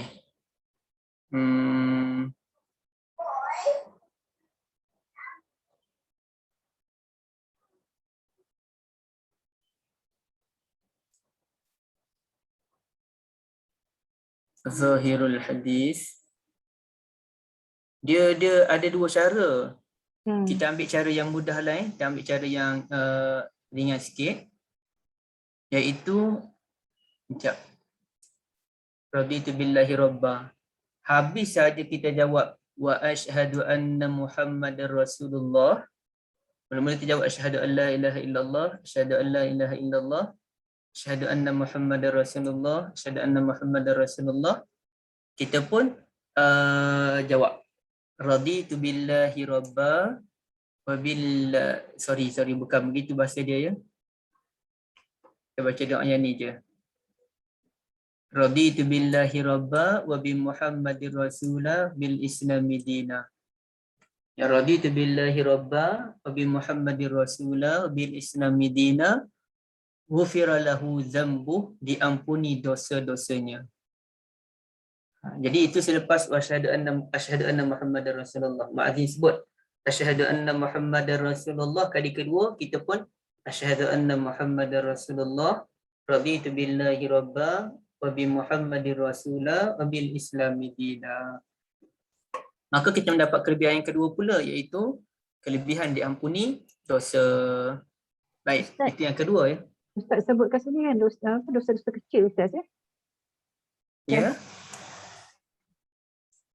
Apa dia Kak? Diampunkan dosa-dosa kecil. Diampun dosa-dosa kecil lah. Dan dosa besar ni mestinya taubat aja. Setengah orang dia kalau dosa tu dia ingat sekali. Apa dia Ifah? Ustaz, yang ni kan mangkualahi yasma'ul muadzin, ketika muadzin tu cakap asyhadu an la ilaha illallah wahdahu la syarikalah wa anna muhammadan. Dia hadis tu dia nak kena faham dengan hadis lain pula Ifah. Kalau Ifah baca hadis ni saja, Ifah akan kelirulah. Kira ni lafaz azan yang lain Maksudnya dia gini. Bila kita tengok pada hadis yang lain, contohnya dia ada hadis tu dalam Muslim apa tu? Dan ulama bahas panjang lah, doa ni dibaca lepas azan ke dibaca ketika tasyahudain tu. Jadi yang betulnya ketika tasyahud, yang tepatnya. Artinya lepas, yang terbaiknya Ifah, habis dia asyhadu anna Muhammadar Rasulullah, kita pun asyhadu anna Muhammadar Rasulullah, kita baca zikir penuh. Asyhadu an la ilaha illallah wahdahu la syarikalah wa anna Muhammadan abduhu wa rasuluh, raditu billahi rabba wa bi Muhammadir rasula bil islami dina. Baik. Tapi kalau kita baca yang pendek tu pun okey. Raditu billahi rabba wa bi Muhammadir rasula bil islami dina pun okey berdasarkan hadis yang lain. Cuma yang terbaiknya baca yang penuh tu lah. Okey, boleh Ifah? Oh, maksudnya tadi tu adalah bacaan lepas azan ke, doa lepas azan? Lepas asyhadu anna Muhammadar Rasulullah. Oh, azan kan? Ustaz, ada dalam kitab Ada dalam kitab maksurat. Ada yang itu bacaan lain, itu bacaan maksurat je lah kan. Raditu billahi rabba wa bil islami dina wa bi Muhammadin nabiyyan wa rasulah kan, puan kan? Itu pun ada bacaan dia, itu bacaan pagi dan petang. Ini bacaan khusus ketika azan. Oh, lain-lain ya? Makna yang tu pun ada bacaan lepas subuh, baca 3 kali. Tapi yang ini masa azan pula. Habis je asyhadu anna Muhammadar Rasulullah, kita pun jawab asyhadu anna Muhammadar Rasulullah, kita sambung dengan zikir raditu billahi rabba wa bi Muhammadir rasula bil islami dina. Tapi ada ulama kata seperti Mullah Ali Al-Qari, Ifah ya, maknanya kalau kita baca azan pun okey. Habis je azan, baru kita baca raditu billahi rabba wa bi Muhammadir rasula bil islami dina. Pun okey. Ini sunnah tu Ustaz? Sunnah. Memang diajarkan oleh Nabi sallallahu alaihi wasallam sendiri. Okey. Tak pernah dengar pula. Betul. Itu hadis Muslim. Ustaz ada buka apa pengajian ni dia kat Syarikat follow Boleh tak Ustaz ajar benda ni? So orang ada catatan kat sini. Medina. Lepas azan boleh. Allah. Okay, cuba kita lihat. Kita ada masa sikit lagi Okay, ini lepas azan kita kena baca apa? Nak baca raditu billahi rabba tadi pun okey, tapi ada satu bacaan khas selepas azan. Habis dia la ilaha illallah, kita pun la ilaha illallah. Sebelum doa tu, apa bacaan dia? Selawat. Ya na'am, assalatu ala nabi sallallahu alaihi wasallam. Sebagaimana kata Nabi, idza sami'tumul muadzin faqulu misla ma yaqul thumma sallu alaihi. Apabila kamu mendengar muazzin, maka kamu jawablah panggilan azan, thumma sallu alaihi, kemudian selawatlah kepada saya, kata Nabi. Allahumma salli ala Muhammad wa ala alihi wa sahbihi wa barik wa sallim. Sebagai contoh, nak baca selawat berapa kali itu tak ada had dia. Ataupun nak baca selawat Ibrahimiyah pun boleh. Contohnya kita dalam perjalanan ke surau, jadi kita ada masa lagi nak sampai ke surau tu, azan dah habis, maka sempatlah kita baca selawat Ibrahimiyah sebagai contoh. Atau kita duduk kat rumah, kita nak baca selawat Ibrahimiyah lepas azan, silakan. Jadi kelebihan apa dia? Fa innahu man salla alayya salatan sallallahu alaihi biha ashran. Siapa yang selawat kepada saya sekali, kata Nabi sallallahu alaihi wasallam, maka Allah bagi rahmat kepada dia 10 kali, ya. Jadi wow. Dapat lagi. Jawab panggilan azan, masuk syurga. Kemudian baca raditu billahi rabba tadi, diampuni dosa-dosa kecil. Kemudian selawat lagi pada Nabi, dapat 10 rahmat pula. Setengah ulama kata bukan 10 rahmat tu. Rahmat tu benda lain. Ini pemberian yang luar biasa yang diberikan oleh Allah kepada orang yang selawat kepada Nabi sallallahu alaihi wasallam lepas azan. Kenapa kena selawat? Antara hikmahnya, kita ni pandai solat ni sebab Nabi lah. Kita ni yang nak solat ni ibadah pada Allah, tahu cara ibadah pada Allah ni sebab Nabi yang ajar. Kesungguhan Nabi tu sampai kena cela, kena maki, kena marah, kena berperang, kena tinggal anak-anak, kena tinggal keluarga kadang-kadang tu, berapa lama nak perjuangkan Islam.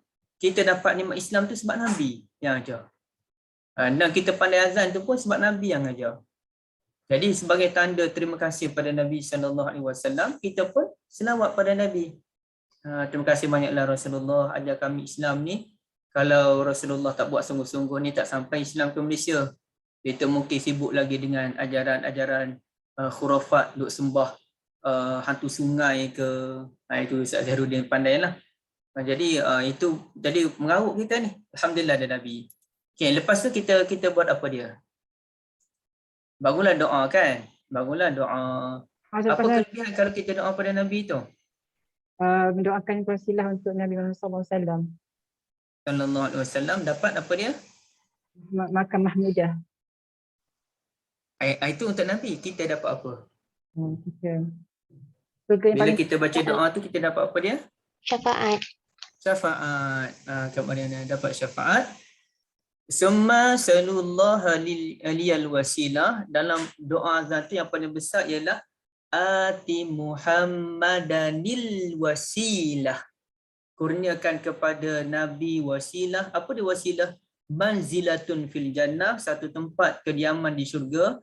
La tambagi illa li 'abdin min ibadillah. Tak ada siapa pun duduk di wasilah tu kecuali seorang je.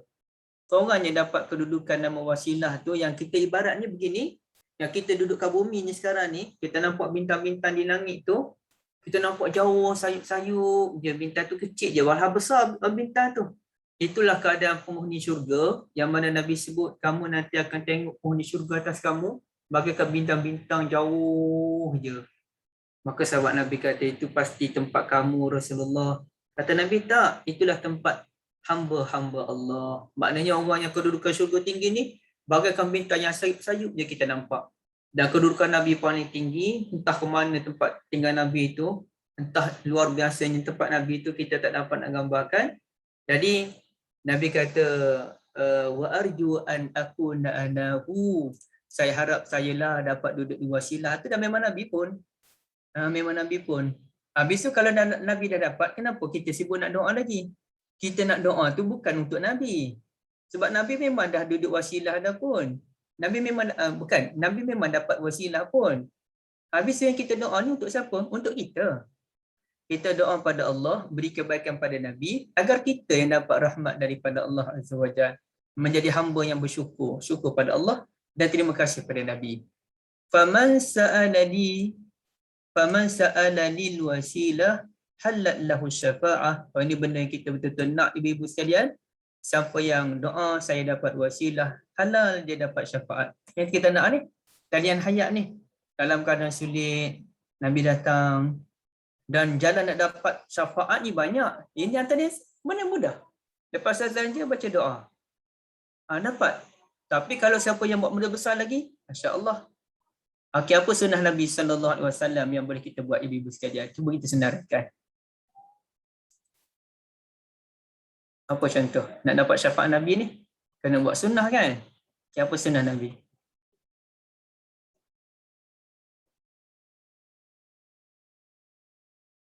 Banyak sunnah Ustaz kan? Cuba sebut satu, Kak Syida sebut satu. Saja nak tahu gambaran ibu-ibu sekalian macam mana. Jawab Pak Hadib. Bagi Kak Syida salam. dulu. Sorry. Pak Hadib, silakan. Bagi salam. Bagi salam. Okey, simple kan? Assalamualaikum. Tapi bagi salam tu biar dalam hati. Betul-betul kita nak doakan kesejahteraan buat dia kan? Okey, lagi? Senyum. Senyum. Okey. Okey, yang lain? Bangun Halimah tidur dua baca markah dah. doa Ustaz. Ya? Bangun tidur baca doa. Bangun tidur baca doa. Menyantuni anak-anak yatim. Menyantuni anak yatim. Beri makan pada orang miskin. Ya, tambah-tambah musim COVID ni kan. Apa lagi sunnah Nabi? Memulakan perbuatan dengan kanan atau kanan dulu. Mula kanan dulu. Ni ibu-ibu sekarang ni amal sunnah Nabi tak ni sekarang ni? Sudah semestinya. Apa dia Kak? Mencari ilmu. Cari ilmu. Ya, mencari ilmu, belajar hadis Nabi ni sunnah Nabi lah ni. Belajar hadis Nabi. Menjadi pemimpin yang tidak menerima rasuah. Sunnah. Itu lagi besar lah tu. Itu lagi besar. Buat open tender. Sunnah. Menghapuskan sistem ribawi. Sunnah. Menegakkan keadilan dalam kehidupan kita, tidak ada kasta. Memanglah dalam kita ni tak ada kasta, kita tak macam agama Hindu yang kasta. Tapi kita ada kasta dari sudut kayangan dan tak kayangan. Jadi kalau kita tak ada kasta, itu sunnah. Jadi bukan sunnah tu hanya dilihat dalam perbuatan yang sempit. Oh, kita nak solat cara sunnah. Memanglah saya pun nak solat cara sunnah. Kita pun nak zikir cara sunnah. Tapi jangan lihat itu saja sunnah. Banyak lagi sunnah Nabi SAW yang lebih luas. Mengikut lapangan masing-masing. Ya, mengikut lapangan masing-masing. Ibu-ibu ada kekuatan di sudut apa? Kita gunakan kekuatan kita dalam bidang kita. Itulah makna kita optimumkan kemampuan dalam bidang masing-masing sunnah. Jadi contohnya apa? Puan Arsha pandai buat roti. Jadi buat roti terbaik, hasilkan roti terbaik untuk dijual kepada pelanggan agar pelanggan tu dapat rasa roti yang penuh nikmat. Itu sunnah. Dan dalam masa yang sama kita pun ada masa kita bagi hadiah roti kepada orang yang tertentu, itu sunnah. Itu pun dianggap sebagai sunnah. Kak Syida yang duduk atur majlis ilmu tanpa henti ni, sekejap lagi orang tu lah hari Jumaat belajar tajwid lah, Masya Allah. Saya pun ada join sekali tu. Wah, hebat juga kelas mengajar tajwid ni. Jadi mengatur majlis ilmu sunnah, bahkan ini besar ni. Sesiapa yang memudahkan urusan saudaranya untuk mendapat ilmu, maka Allah pun memudahkan dia mendapat ilmu. Dan orang yang meneroka jalan ilmu ni mudah masuk syurga, maka orang yang membuka ruang ilmu ni pun insya-Allah Kak Syida pun mudah untuk masuk dalam syurga. Ini semua sunnah. Okey. Yang puan-puan sekalian, panggil apa, menyantuni jiran tetangga, sunnah. Menjadi isteri dan suami yang baik, ibu dan bapa yang baik, anak-anak yang baik. sunnah. Jadi luas Okey, baik. Jadi antaranya ialah berdoa lepas azan, itu adalah sunnah yang menghalalkan kita mendapat asy-syafa'atun Nabi sallallahu alaihi wasallam. Dan pasal dia peringkat lah. Kalau dia ni memang level tinggi, menegakkan pentadbiran yang adil, yang memberikan kebaikan kepada ramai rakyat, maka peluang dia mendapat bantuan besar daripada Nabi sallallahu alaihi wasallam lebih luas lagi lah. Okey. Baik. Sebagai akhirnya, apakah doa lepas azan? Okey, siapa nak baca?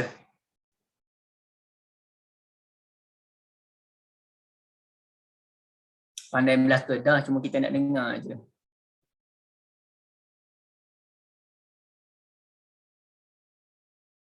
Siapa nak volunteer? Diam, dia belaka. Ustaz sebut nama lah Ustaz, senang. Tak nak lah, nanti tak datang lah kan.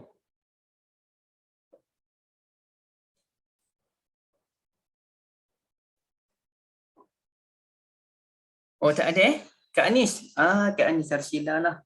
Boleh Kak Anis?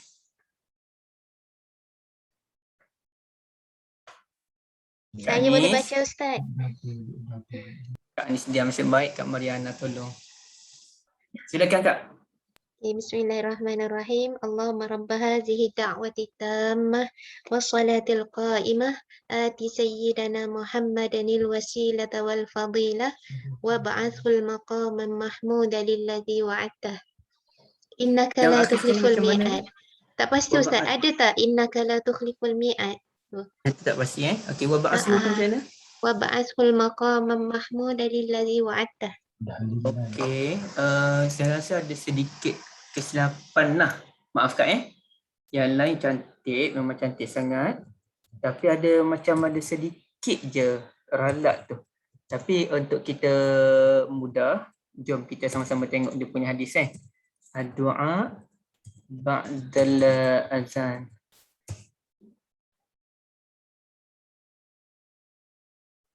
Okey, doaul masnun ba'dal azan wal iqamah.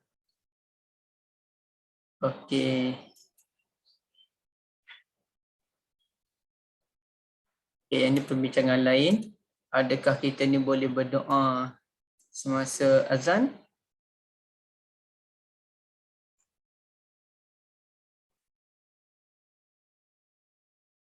Kita ni Kak cuba tengok Kak Allahumma rabba hadhihi da'wati tammah. Mana ni? Tak ada ke? Oh ni ada. Allahumma rabba hadhihi da'wati tammah salatul qa'imah ati Muhammadanil.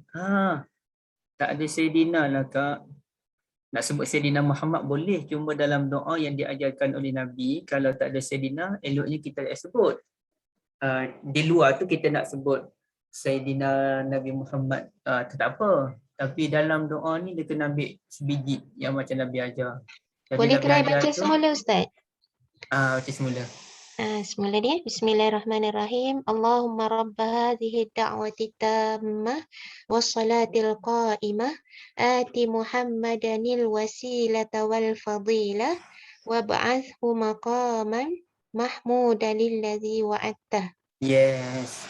Jadi awal tu betul tak Kak saya kata Kak baca wa ba'athul? Wa ba'ath. Betul. Wa ba'athhu maqaman.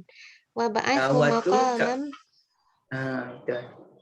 Sebab Kak sebut tadi Kak baca wa ba'athul dia bukan wa ba'athul tapi wa ba'athu maqaman mahmudan lilladzi wa'adtah. Maksudnya tak ada innaka la tukhliful mi'ad tu memang tak ada ya Ustaz? Innaka la tukhliful mi'ad tu dia ada dalam hadis yang dhaif.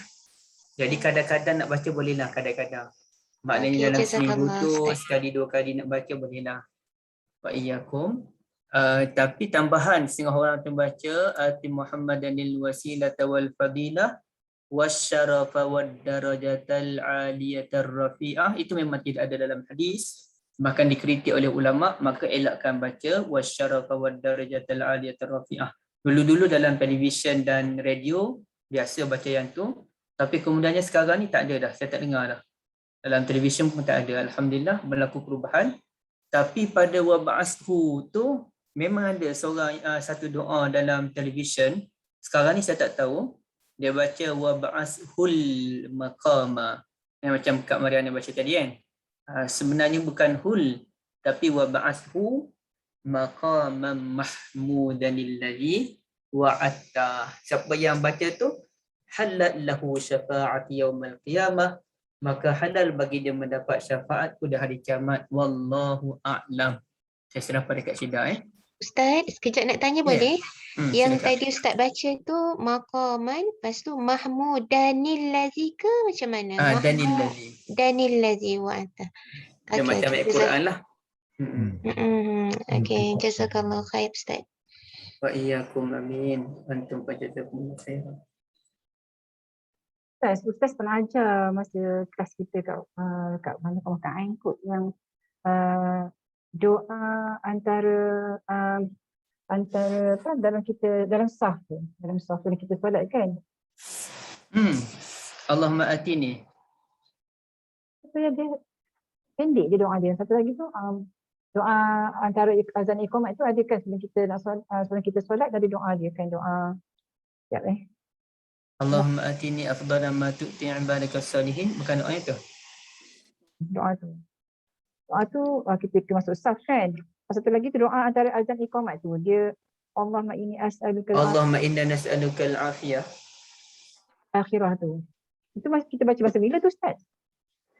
Maksudnya doa lepas azan dengan antara azan dengan iqamah ni tempat makbul doa. Jadi diajarkanlah antara doanya ialah Allahumma inni as'aluka al-afiyah fid dunya wal akhirah ke? Ya. Okey. Maknanya itu sebab doa ni dalam banyak-banyak doa antara doa yang Nabi suka ialah doa dapat afiah. Jadi antara doa dapat afiahnya Allahumma inni as'aluka al-afiyah itulah. Sebab afiah ni berarti kesejahteraan dalam semua perkara, kesejahteraan dari sudut kesihatan, dari sudut minda, dari sudut keagamaan, semua itulah. Sallallahu al-afiyah fid dunya wal akhirah. Sallallahu al-afiyah. Okey, cuba kita tengok sekejap Sallallahu al-afiyah fid dunya wal akhirah.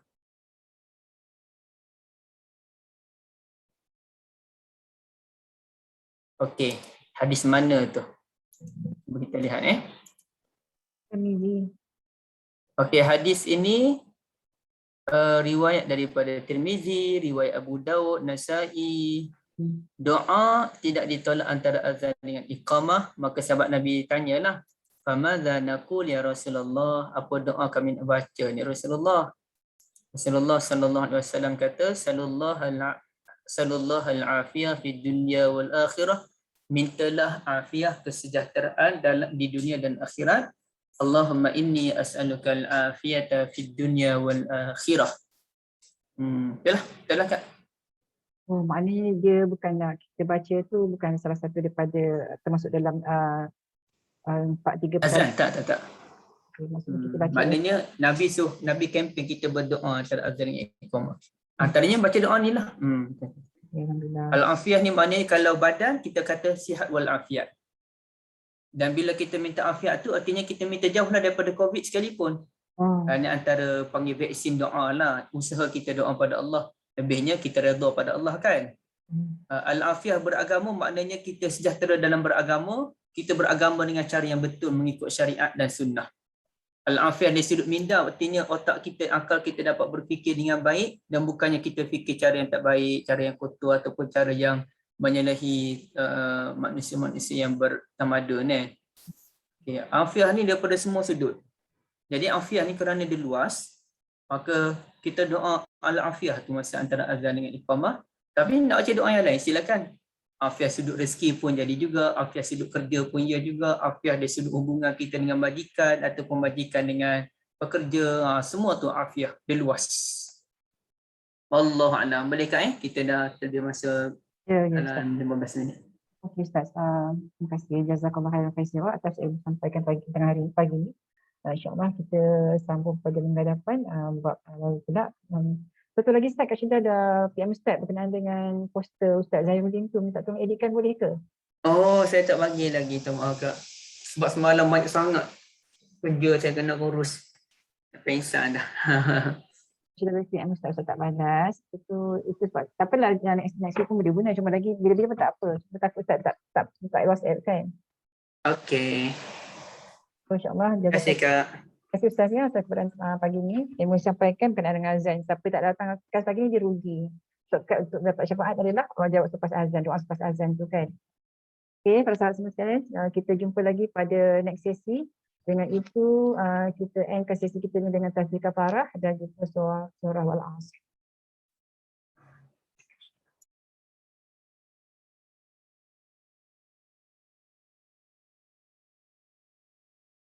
Okey, terima kasih semua ya. Terima kasih Ifah, penterjemah dan juga pembaca hadis kita, pemberiannya. Terima kasih ya atas keadaan pagi ni semua, insyaAllah. Jazakumullah khair semua Ustaz. Ustaz Kak Syida. Terima kasih Kak Syida. Terima kasih semua. Sama-sama. Terima kasih semua Salina. Okay, terima kasih Ustaz. Terima kasih Kak Syida. Assalamualaikum. Assalamualaikum. Terima kasih Syida, Ustaz, Puan Syida. Puan Syida pula. Betul kejut I. Okey ya. Okay. Assalamualaikum warahmatullahi wabarakatuh. Alhamdulillah.